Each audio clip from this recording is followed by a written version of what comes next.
I'm ready to machine quilt this quilt. I've got the walking foot on, and I have my quilt top, batting, and backing all pinned together. I made sure that the safety pins are not on the seam lines.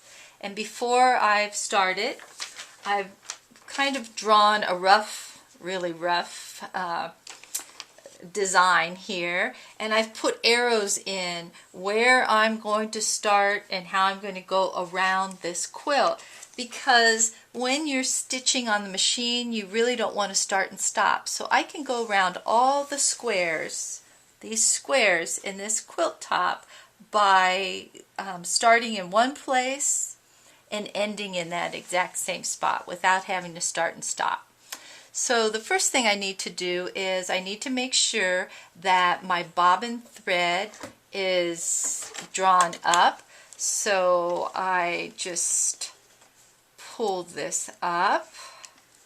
I just click on my needle one time to get this up. And the reason why I like it up on top is because if I have it underneath the quilt, sometimes it gets caught up in the stitching and it's hard to get that out. So if it's up on top, that's great. I've also made sure that my needle position is always going to end up down when I stitch. I have something on my machine that allows me to do that. If you don't have that on your machine, just try to remember to turn that needle so that it's down whenever you start stitching. And I've set my stitch length at a larger stitch length than normal, because when you're machine quilting you usually want that stitch length to be a little bit larger. So I'm ready to stitch. Now I'm not going to do any fancy knots here for you. I don't want to get into that, but there's a number of different ways you can start that. I just backed it up and I reversed it and came forward, which isn't probably the best, but that's what we're going to do now. So I'm stitching, and I'm going to try to get the needle to come right down in this ditch. I don't want to come over on this side. I want the needle, I don't know if you're going to be able to see that well, but I'm going to put my nail here to show you that there's a hill with the fabric, the way it's been pressed. The hill is on this side and the valley is down here. So I want to be stitching into that blue, and I want my needle to come right up against this red fabric. So here I go. And I'm just going to continue stitching. Now I've noticed my hands. This hand is way far over here. I want to stop, bring it forward, because I really like to use my hands to act as like embroidery hoops, if you want to say, to sort of stabilize this. And I just continue stitching like this in the ditch. The problem is when you come to an intersection like this, sometimes the needle wants to jump.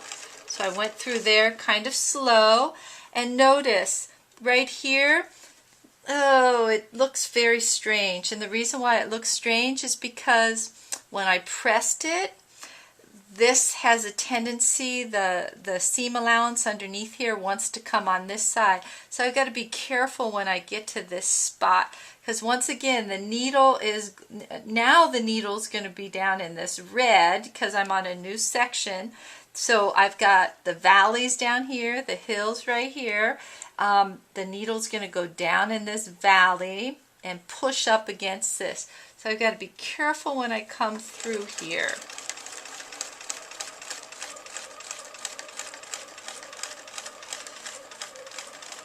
So I can just continue stitching in the ditch that way until let's go a little bit further so we can pull that up and show you what it looks like.